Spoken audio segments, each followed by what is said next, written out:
Bonjour à tous et bienvenue à notre nouvelle émission Asie Expert. Cette fois-ci, c'est une édition spéciale Stormshield Academy. Ce programme des formations a démarré en 2015 et connaît une croissance exponentielle avec des centaines d'enseignants et des milliers d'étudiants formés à la sécurisation des réseaux.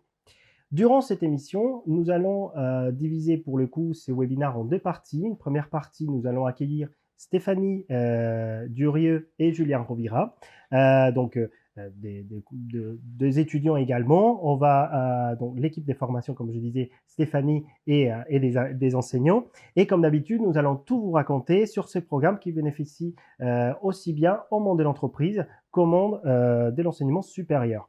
Ensuite, comme nous avons l'habitude, à la fin de cette émission, nous y reviendrons avec la séance de questions et des réponses. Donc, tout au long de la séance, n'hésitez pas à poser vos questions, que ce soit aux enseignants qui vont assister, à notre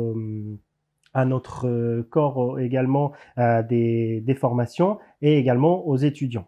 Déjà, comme je disais en introduction, pour commencer, j'ai le plaisir d'être accompagné de Stéphanie Durieux, qui est chargée des formations au sein de la Stormshield Academy. Bonjour Stéphanie. Bonjour Manuel. Et également Julien Rovira, qui est responsable pédagogique et administrateur IT au campus MEWO à Metz. Bonjour Julien. Bonjour Manuel. Alors, on va commencer avec Stéphanie. Dans un premier temps, j'aimerais bien que tu nous dresses un peu un état de lieu ou que tu nous présentes plutôt la démarche de la Stormshield Academy. Comment ça fonctionne pour les enseignants concrètement?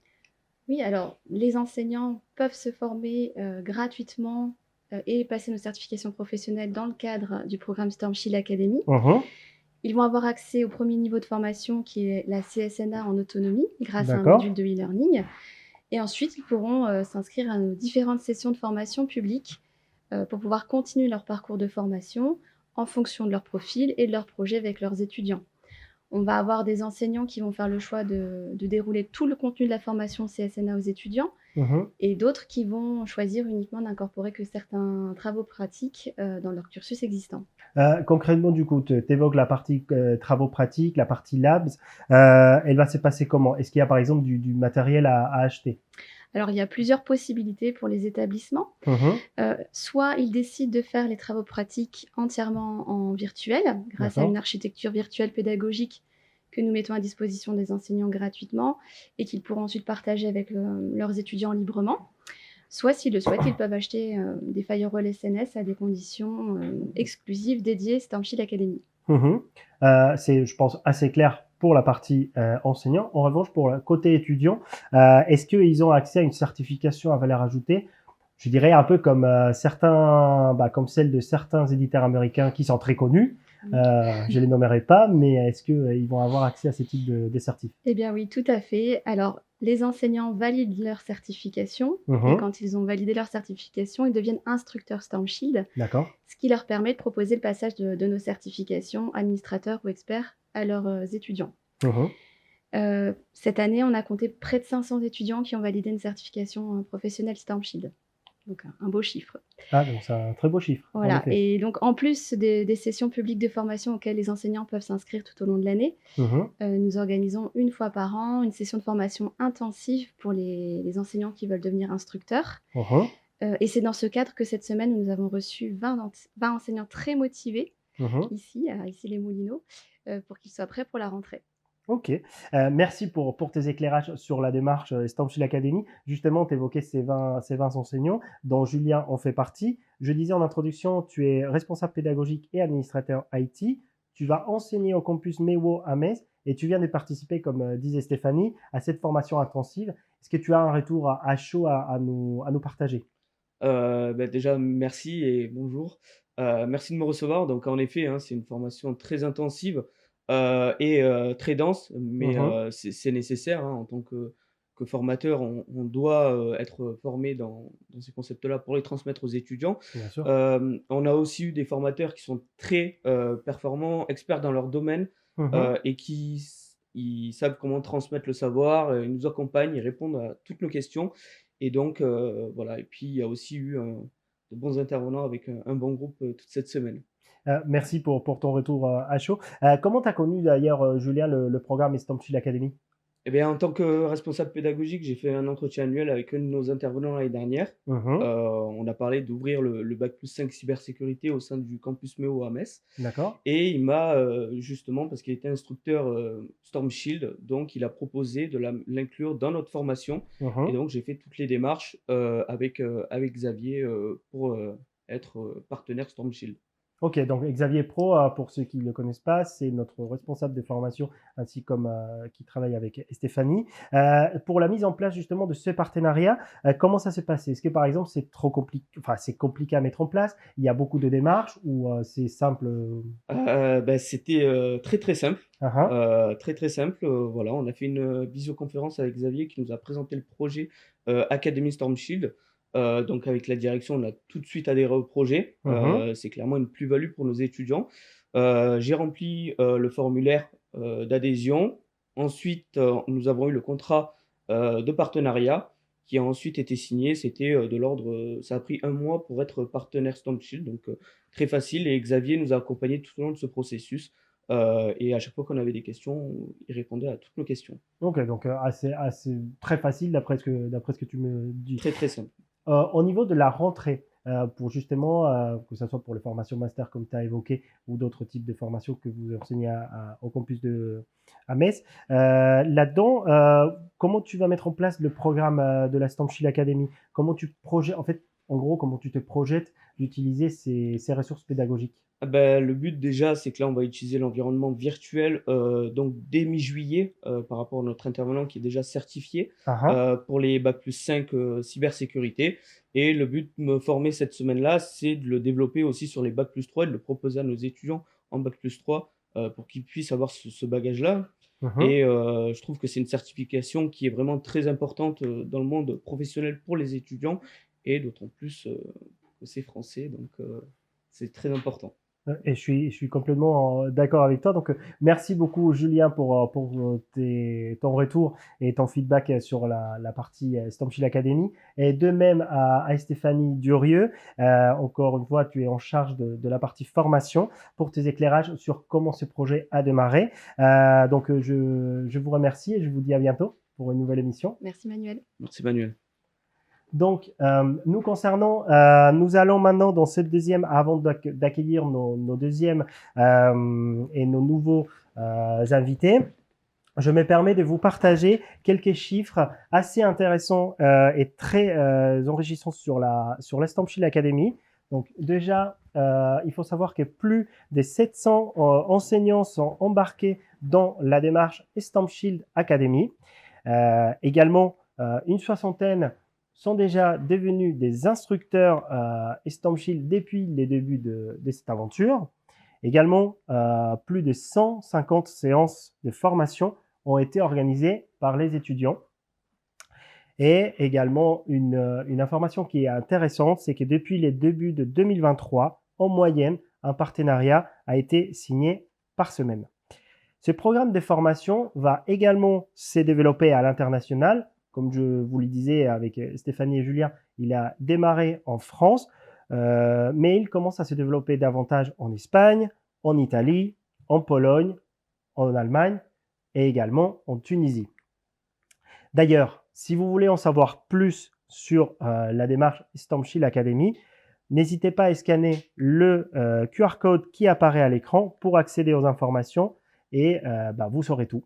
Et en attendant également, si vous avez des questions sur le programme Stampshield Academy, n'hésitez pas à poser toutes vos questions. Je vois qu'on commence à en avoir.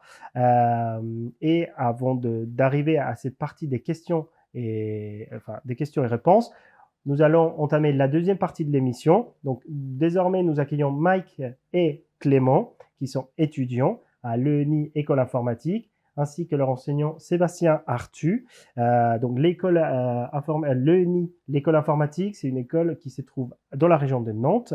Et également, j'ai le plaisir d'accueillir Xavier Pro, responsable de la formation Stampshield Academy. Avant de commencer, déjà félicitations Mike et Clément, puisque vous faites partie des 8 finalistes du Spring Brain. Pour rappel, et ceux qui ne le savent pas, le Spring Brain, on est à sa 3e édition et c'est les concours national cyber qui est organisé par Stampshield, mais pas que, parce qu'il y a également Airbus Cyber Security et notre partenaire SILA.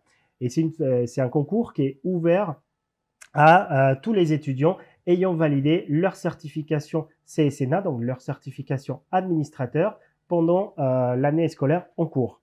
Donc, comme Julien, Mike et Clément, vous avez suivi la formation experte cette semaine. Ça vous a permis déjà, dans un premier temps, de progresser dans quel domaine d'un point de vue technique? Peut-être Mike, on peut commencer avec toi. Ça nous a permis de pas mal approfondir les notions déjà vues lors du CSNA, notamment sur les règles de filtrage par exemple. On a été bien plus loin sur le NAT avec le NAT par exemple ou le NAT dans l'IPsec par exemple. Ok, et Clément, selon toi?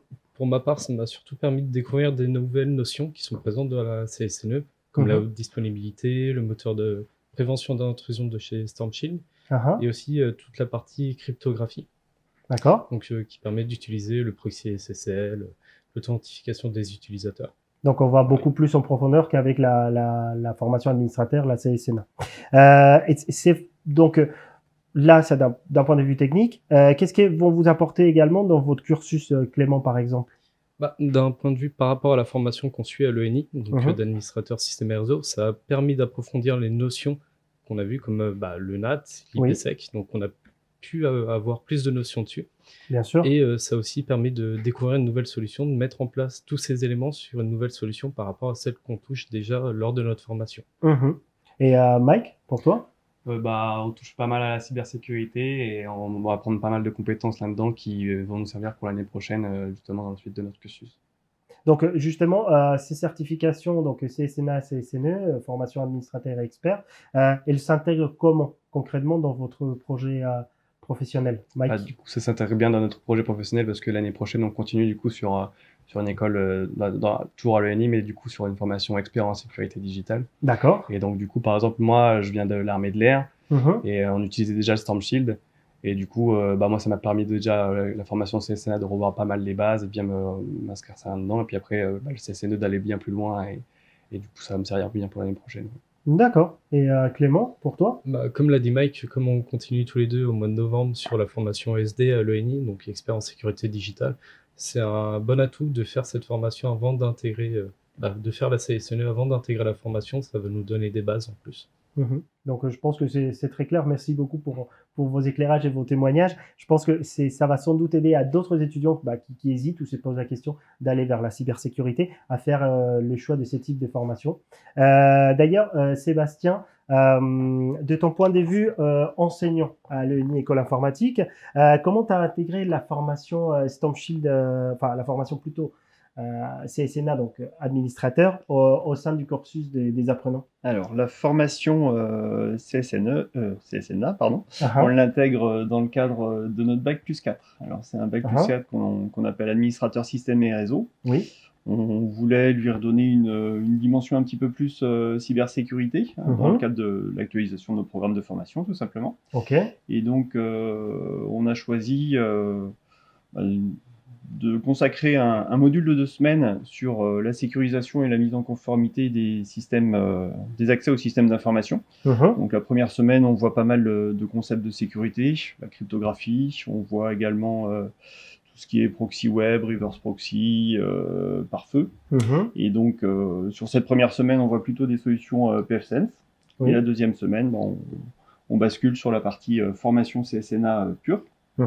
Donc sur un format 5 jours de formation, 35 heures, 4 jours et demi dédiés réellement à la formation, et puis la dernière demi-journée, le vendredi après-midi, on a à la fois la partie révision pour les stagiaires, et puis en vue de préparer, enfin de passer la certification en fin d'après-midi, le vendredi à la fin de la semaine. Ok, et pourquoi justement le choix de StormShield vis-à-vis de cette certification? Alors, le choix de StormShield vis-à-vis de cette certification, pour plusieurs raisons. Dans un premier temps, on a noté que quand on a commencé à réfléchir à un éventuel partenariat avec StormShield, donc, en travaillant avec Xavier, on s'est déjà on connaissait les produits StormShield un petit peu, pas techniquement, mais déjà de par leur réputation. D'accord. Le fait qu'ils soient à la fois les produits StormShield SNS et puis les supports de formation, qu'ils soient qualifiés par l'ANSSI, l'Agence nationale de la sécurité des systèmes d'information, Ça, c'est déjà un bon gage de qualité. De la position de leader européen également, de Stormshield, hein, qui dans le cadre de la cybersécurité est un point de vue plutôt intéressant, qui est même carrément important. Je suis d'accord, je ne peux pas dire le contraire. Je pense que voilà pour les principales raisons. Et puis après, tous les échanges qu'on a eus avec Xavier, avec les formateurs aussi un petit peu, avec Stéphanie par moment, pour ça nous a rassurés, ça nous a conforté dans le fait qu'on pouvait monter un partenariat sérieux, parce qu'on a bien ressenti le sérieux, le professionnalisme de l'équipe. Et on a trouvé qu'on pouvait sans problème travailler ensemble dans le cadre d'un partenariat qui pourrait être assez constructif pour nous, pour les étudiants, pour l'ENI également, quoi. Donc qualité, rigueur et professionnalisme, voilà. C'est un peu les mots-clés. Ouais, tout à fait. Et d'ailleurs, quel conseil tu donnerais aux autres enseignants qui hésitent aujourd'hui ou qui ne savent pas trop si proposer la certification à leurs étudiants? Alors, moi, je suis plutôt favorable au fait de passer à certification, parce que je trouve que ça donne une bonne dynamique du point de vue des étudiants. Alors, on a déjà un public assez convaincu, nous, hein, c'est de la formation adulte, les gens savent pourquoi ils sont là. Mais par contre, le fait d'avoir au bout du tunnel, je dirais, une certification visée en ligne de mire, c'est plutôt intéressant parce que ça permet vraiment de pousser plus la montée en compétences. On sait qu'on veut obtenir la certification, donc forcément on va se donner plus les moyens, on va creuser plus le produit. Bien sûr. Donc in fine, ça fait des stagiaires, enfin des étudiants plutôt, plus compétents et puis plus préparés pour les techno Stormshield sur le marché du travail, quoi. Justement, pour cette montée en compétences, à quels étudiants tu vas proposer cette certification CSNA? Alors, la certification CSNA, on est allé pas à pas, nous, au début du partenariat. On n'avait pas choisi au départ d'accompagner les étudiants jusqu'à la certification. Alors, en tout cas, pas tous nos étudiants. On a choisi plutôt de cibler certaines promotions pilotes dans les différents campus de l'ENI École Informatique.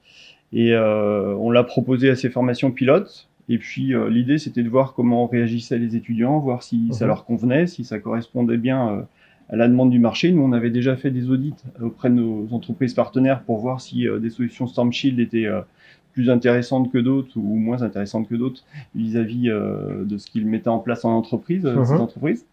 Donc, on est parti au départ pas à pas, comme je disais, où on a plutôt proposer la certification, même sur les formations pilotes, les promotions pilotes, sur la base du volontariat. Donc en gros, on ne forçait personne à passer la certification. On avait globalement 3/4 des étudiants qui étaient intéressés par la passer, donc suivre la formation et passer la certification. Donc une fois qu'on a fini cette phase d'expérimentation, on a dressé le bilan. Finalement, on a échangé avec les stagiaires, on a recueilli leurs avis, et puis majoritairement, ils étaient très intéressés par la démarche pour les accompagner jusqu'à la certification. Donc c'est à partir de ce moment-là où on a pris la décision avec la direction d'étendre finalement le passage de la certification à l'ensemble des étudiants de notre bac plus 4. D'accord, ok. Je pense que c'est tout un processus qui a été mis en place au sein de l'ENI. Et puis on a même à ce moment-là décidé de financer le coupon de certification également. Donc c'est entièrement pris en charge par la direction de l'ENI. Dans le cadre de la formation, il n'y a pas d'achat de coupon de certification pour l'étudiant au final. Ok, je pense que c'est effectivement très clair. Et d'ailleurs, est-ce que ça va être un plus pour les entreprises aujourd'hui d'avoir des talents qui vont des certifiés déjà CSNA ou CSNE? Alors, certifié ou non, déjà, c'est un plus pour les entreprises qui vont commercialiser des solutions Stormshield, d'avoir des étudiants qui sont déjà formés sur les technos Stormshield, donc ils sont prêts à intervenir directement en clientèle, on va dire. Et puis le fait d'avoir une certification, alors c'est forcément intéressant pour l'entreprise, ça met en avant le professionnalisme, le fait d'avoir dans ses locaux des candidats certifiés, donc avec des bonnes compétences sur les produits. C'est intéressant en plus pour les entreprises. Certaines font... Alors, dans nos entreprises, on a différents contrats. On peut avoir de la formation continue. Donc, on va pouvoir placer nos stagiaires dans le cadre de stages en entreprise. Mais également, on a des formations en alternance, beaucoup de formations en alternance. Donc, on a nos stagiaires qui sont en alternance dans le cadre d'un contrat de professionnalisation pendant 18 à 24 mois dans les entreprises. Et certaines de ces entreprises sont déjà partenaires StormShield, commercialisent des solutions StormShield auprès de leurs clients. Donc là, c'est carrément intéressant pour ces entreprises-là d'avoir des certifiés. Pour les stagiaires et également les étudiants, c'est aussi super intéressant, puisque ils peuvent vendre leur certification aussi, ils peuvent bien mettre en avant qu'ils sont compétents sur les produits. Donc c'est plutôt gagnant-gagnant à la fois pour l'entreprise, pour l'étudiant également. Oui, parce que ça permet, j'imagine, de mettre un peu une mise en valeur aussi dans leur CV. Tout à fait.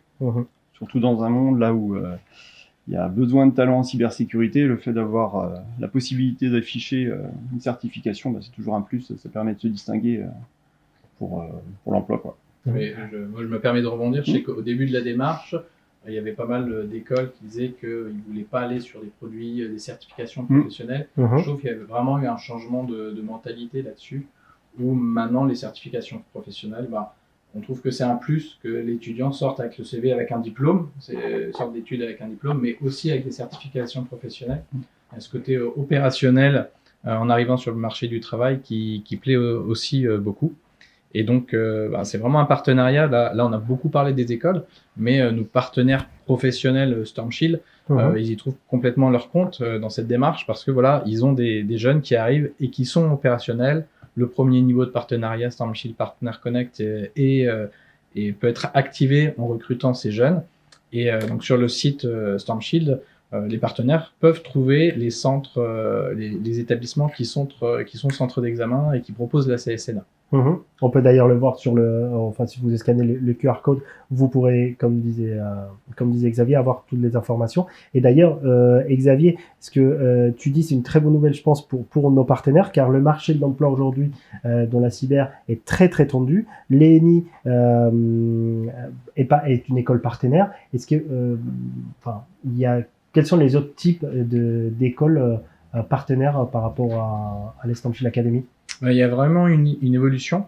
Quand on a lancé la StormShield Academy il y a environ 8 ans, la cybersécurité, c'était une spécialité de master. Donc, on avait plus des partenariats avec des écoles d'ingénieurs, style le SIEA, l'NCBS ou l'école Hexagone. Et il y a aussi beaucoup les IUT Réseau et Télécom qui étaient très présents très conscients du sujet. Et avec tous les ravages des cyberattaques, il y a eu vraiment une prise de conscience très forte que la cyber, ça doit faire partie du socle d'apprentissage des jeunes, des étudiants. Donc on a vu que maintenant, ça s'est intégré aussi dans tout ce qui est les BTS SEO, les BTS Ciel. Maintenant, on a aussi beaucoup de partenariats qui se mettent en place maintenant avec des lycées professionnels. Et on a aussi beaucoup d'écoles d'ingénieurs, toujours avec les écoles des mines télécom, avec Web3, avec le CESI, donc aussi bien des établissements publics que privés. Donc justement, tu parlais des établissements privés et publics. C'est une école, ça va être un programme uniquement dédié aux écoles en formation initiale ou ça va prendre d'autres formes? Pareil, on s'est ouvert à entre guillemets, tout type d'établissement qui propose un accompagnement dans la durée des étudiants. Donc maintenant, on est partenaire avec l'AFPA qui fait de la reconversion et qui accompagne les adultes en reconversion. On va avoir un partenariat aussi avec des écoles militaires, de l'armée de terre, de l'armée de l'air. On va aussi avoir avec la société Fitech qui fait des plans opérationnels d'emploi individuel pour accompagner des gens qui vont faire de l'upscaling ou qui vont se réorienter sur la cyber. Donc on a une grande variété d'établissements. D'accord. Et justement, je pense, sans oublier également tous les partenaires à l'international qui commencent à se développer, ce que je disais un peu en internet, la partie italienne, espagnole. On pourra rajouter la République tchèque qu'on a signée cette semaine aussi. Ah, voilà, on le rajoutera dans le site. Donc malheureusement, on arrive déjà à la fin de cette émission. Je pense que globalement, on a fait le tour du programme. Très rapidement, Xavier, quels sont les autres projets un peu à venir sur la StormShield Academy? Alors il y a d'autres... Là, on est vraiment allé sur l'essentiel. La CSNA, c'est vraiment ça, le cœur du métier, du projet StormShield Academy. Mais il faut savoir aussi qu'il y a les enseignants, ils ont accès à toutes nos formations gratuitement. Donc, il y a aussi, par exemple, une formation OT sur tout ce qui est filtrage, protocolaire, etc. Tout ce qui est Modbus, OPC, OSIET. Donc, les enseignants peuvent s'inscrire gratuitement à cette journée de formation. On a aussi Scylla, qui est une société qui propose du e-learning sur les formations cyber, met à disposition gratuitement plus de 700 heures de cours sur du DevSecOps, pour devenir RSSI, Ethical Hacking, etc. Donc, dans la démarche académie, les enseignants ont accès directement à ce contenu, justement, pour la démarche avec Scylla et StormShield, c'est vraiment d'accompagner les équipes pédagogiques sur des contenus peut-être ils vont pas réutiliser directement avec les étudiants, mais ça va accompagner les équipes pédagogiques à monter en compétence sur les métiers de la cyber. Et puis l'année prochaine, là on a vu qu'on avait 20 enseignants qui sont venus cette semaine, plus 8 étudiants, plus une formation offerte par Airbus Ethical Hacking. On va renouveler cette belle dynamique là où on a plus d'une quarantaine de personnes, et on va en plus inviter 20, je vais quand même me calmer, on va inviter une vingtaine d'enseignants pour le 3e niveau de formation, la CSNTS. D'accord, donc c'est la Troubleshooting and Support. Voilà. Ok. Donc pareil, normalement ça va être fin juin. Si tout va bien, Sébastien reviendra pour terminer l'année avec une 60aine d'enseignants et d'étudiants pour accompagner la montée en compétences cyber. Et pour venir nous faire voir un peu comment ça se passait pour ces troubleshooting en support. Oui, tout à fait. Donc, je t'invite si tu le souhaites. Donc, je vois qu'il y a beaucoup de projets, en fait, plus heureusement, en vue. Avant de clore l'émission, je vois qu'il y a quelques questions. J'aimerais bien qu'on passe à la séance, si vous êtes d'accord, de questions et des réponses pour le parcourir. Donc, déjà, dans un premier temps, combien d'enseignants par établissement peuvent être formés? Alors, dans un certain nombre d'établissements, il n'y en a qu'un. Mais après, c'est toujours bien d'avoir une dynamique, d'être deux, de pouvoir s'entraider, se challenger, etc.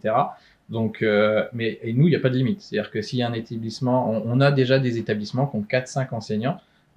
Et ça, c'est génial parce que ça permet de gérer des backups, ça permet de s'entraider, etc. Donc, il n'y a pas de limite. Ok. Il y en a une deuxième. Je viens d'obtenir la certification instructeur. Quelle est la démarche pour que mon établissement soit un établissement certificateur CSNA et référencé sur le site de StormShield? Nous, en gros, on met à jour une fois par mois le site public. Donc, nous, on rajoute automatiquement, du moment qu'un enseignant devient instructeur, le mois suivant, on valorise justement la possibilité de son établissement de proposer la CSNA aux étudiants. D'accord. Il n'y a pas de démarche. Ça va se faire tout seul. Ça va se faire tout seul de manière presque transparente. Tout à fait. Comment ça se passe l'achat de matériel? Le matériel, donc Stéphanie l'avait évoqué tout à l'heure. Ouais. Tout à fait, oui. Donc là, ça se passe, faut passer commande auprès d'un partenaire StormShield, ça se fait pas en direct. C'est les mêmes partenaires auprès desquels on va pouvoir acheter les kits d'examen pour les étudiants. Les mêmes partenaires vont être en mesure de proposer du matériel. Maintenant, en gros, il y a un matériel, le SN320, qui répond très bien aux besoins, qui permet de faire toute la CSNA et la CSNE même, parce qu'il y a tout ce qui est achat. Et c'est un matériel qui est proposé à moins de 600 € avec tout ce qui est maintenance, support, licence, analyse des protocoles. Il n'y a pas d'autres frais récurrents. Il y a une démarche d'achat une fois. C'est un one-shot, 600 € et après, ils peuvent l'utiliser pour la formation des étudiants. Tout à fait. On en a encore une question. Donc, si vous avez d'autres questions, n'hésitez pas à utiliser la zone de chat des GoToWebinar, comme on est en train de faire. Donc, juste pour l'instant, c'est la dernière. Comment faire pour m'inscrire à une prochaine séance? Donc, j'imagine que ça soit pour la CSNA, donc la partie administrateur ou la partie expert, le process sera ça va être academy@stormshield.eu. Si vous avez la moindre question, les inscriptions, etc. Faut aller sur cet email qui est traité par Stéphanie ou moi-même. D'accord, donc vous le voyez, c'est academy avec y@stormshield.eu pour pouvoir vous connecter et surtout échanger avec Stéphanie et Xavier pour pouvoir vous inscrire tout simplement. Pour l'instant, je n'ai pas d'autres questions. Si, il y en a d'autres qui arrivent. Donc, les plateformes sont des logiciels de type Packet Tracer où l'accès au NILab est en ligne. Alors nous, on va proposer une plateforme virtuelle pédagogique clé en main. Donc en gros, ça va être un gros fichier OVA de 1 giga 4. D'accord. Que l'enseignant va télécharger et il va pouvoir le partager à ses étudiants. Et ça permet comme ça à chaque enseignant au début pour qu'il monte en compétences, puis à chaque étudiant d'avoir un environnement qu'il installe sur son PC. Donc c'est pas en ligne, c'est pas sur notre infrastructure, ça va être sur le PC de chaque étudiant.